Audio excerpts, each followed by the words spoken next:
మరి గురుగారు అంటే కొంతమంది చిన్న చిన్న స్థలాల్లో ఇంటి నిర్మాణం చేసుకోవాలి అనుకుంటారు, అంటే ఒక 100-200 గజాల్లో. మరి అలా చిన్న స్థలంలో నిర్మాణం చేసినప్పుడు వాస్తు ప్రకారం ఏమైనా ఇబ్బందులు ఎదుర్కోవాల్సి వస్తుందంటారు? అంటేనమ్మా, ఒక చిన్న స్థలము వాస్తు ప్రకారం నిర్మాణం చేసుకోవాలంటే అది చాలా కష్టమైన పని. ఉదాహరణకమ్మా, తూర్పు రోడ్డు గల స్థలము ఒక 100-200 గజాలు ఉందనుకోండి.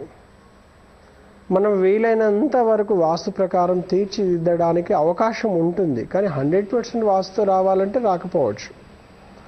అదే దక్షిణం కానీ పడమర ఉన్నప్పుడు అష్టదిక్కులకు ఇబ్బంది లేకుండా ప్లాన్ చేయడం అంటే చాలా కష్టమైన పని అది. ఎందుకు అని మనం చూస్తే, ప్రాథమిక సూత్రాన్ని మొదట మనం తప్పనిసరిగా పాటించాల్సి ఉంటుంది. ప్రాథమిక సూత్రాలంటే దక్షిణం కంటే ఉత్తరంలో ఖాళీ స్థలం ఎక్కువ ఉండాలి, పడమర కంటే తూర్పులో ఖాళీ స్థలం ఉండాలి. చాలా వరకు ఏం చేస్తుంటారమ్మంటే, గ్రౌండ్ ఫ్లోర్లో ఇది పాటిస్తారు. కొంతమంది ఏం చేస్తున్నారంటే దక్షిణం కంటే ఉత్తరం ఎక్కువ ఉంచేస్తారు, కానీ పడమర కంటే ఉత్తరం తక్కువ ఉన్నప్పుడు సమస్యలు వస్తాయనే విషయం వాళ్ళకి తెలియదు. ఇప్పుడు పడమర ముఖద్వారం ఉంది, పడమర రోడ్డు ఉన్నది. ఉదాహరణకమ్మ, ఒక 150-160 గజాల ఒక స్థలము ఉందనుకుందాం, లేక ఒక 200 గజాల స్థలం ఉందనుకుందాం. అక్కడ ఎలాంటి పొరపాట్లు జరుగుతున్నాయి అనేది మనం పరిశీలిస్తే, పడమరలో మొదట నైరుతిలో స్టేర్ కేస్ నిర్మాణం చేసుకోవాలి, అంటే నైరుతిలో మెట్ల నిర్మాణం చేసుకోవాలి. పశ్చిమ నైరుతిలో 6 ఫీట్ల బాల్కనీ మనం తీసుకుంటాం, కానీ తప్పనిసరిగా తూర్పులో 6 ఫీట్ల బాల్కనీ ఉండాల్సిందే, ఉత్తరంలో కూడా 6 ఫీట్ల బాల్కనీ ఉండాల్సిందే.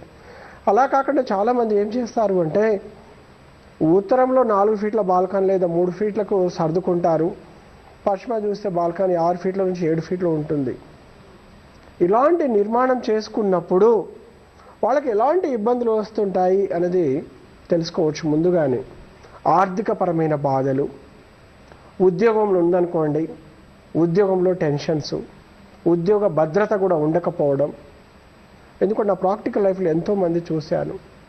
ఇంకా వాళ్ళ కుటుంబంలో కుబేరుడి అనుగ్రహం ఉండదు. ఎందుకు ఉండదు?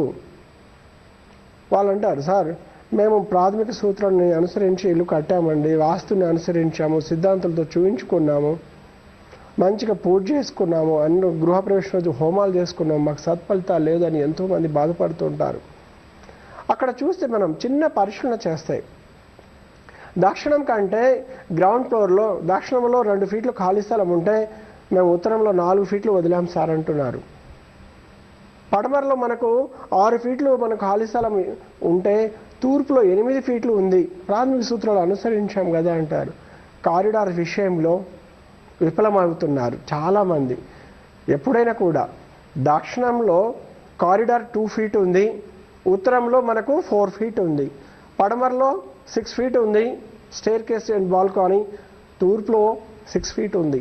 కానీ పడమర బాల్కనీ పెరగడం వలన, ఉత్తర బాల్కనీ తరగడం వలన అక్కడ మంచి ఫలితాలు రావు. కుబేరుడి అనుగ్రహం ఆ ఇంటి మీద ఉండదు. ఎందుకంటే ముందు ప్రధానంగా ఏ దోషం వలన మనకి ఏం జరుగుతుందో తెలుసుకోవచ్చు అన్నమాట.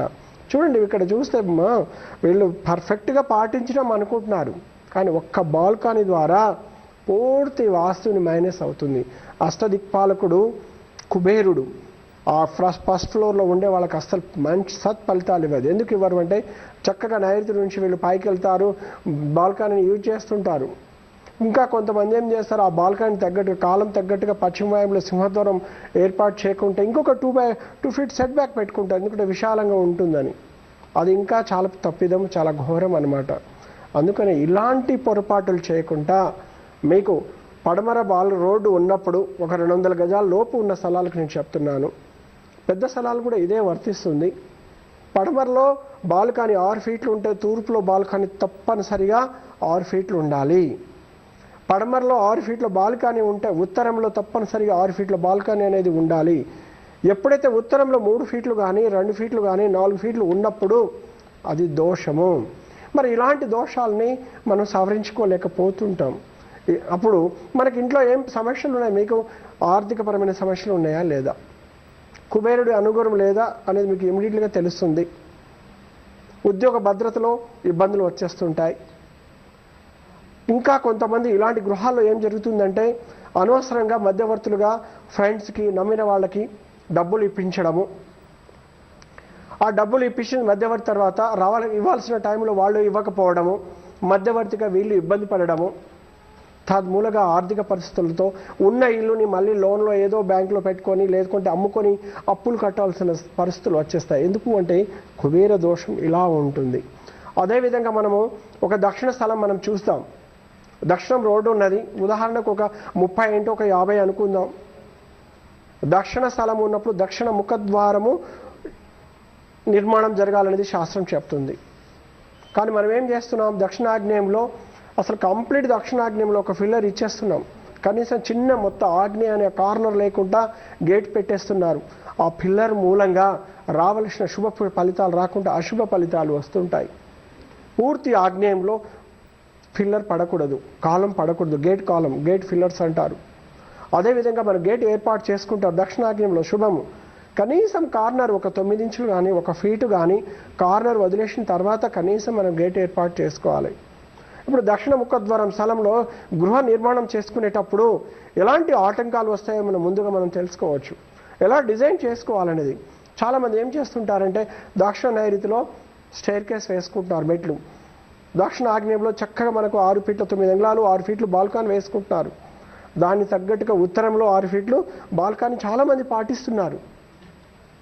అదేవిధంగా పడమరలో ఒక 2 ఫీట్లు, తూర్పులో ఒక 4 ఫీట్లు, దక్షిణంలో 6 ఫీట్లు కానీ 7 ఫీట్ల బాల్కానీ పెద్దగా ఉండి తూర్పులో 4 ఫీట్ల బాల్కానీ ఉన్నప్పుడు వాళ్ళకు తూర్పు దిక్కుకి దిక్పాలకుడు ఎవరు అంటే ప్రధానంగా ఇంద్రుడు.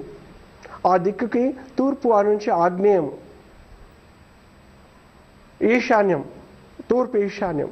అయితే ఈ 3 దిక్కుల నుంచి రావలసిన సత్ఫలితాలు ఆ గృహం మీద రావు. ఎందుకు రాదు అంటే వాళ్ళకి చూసుకుంటారు.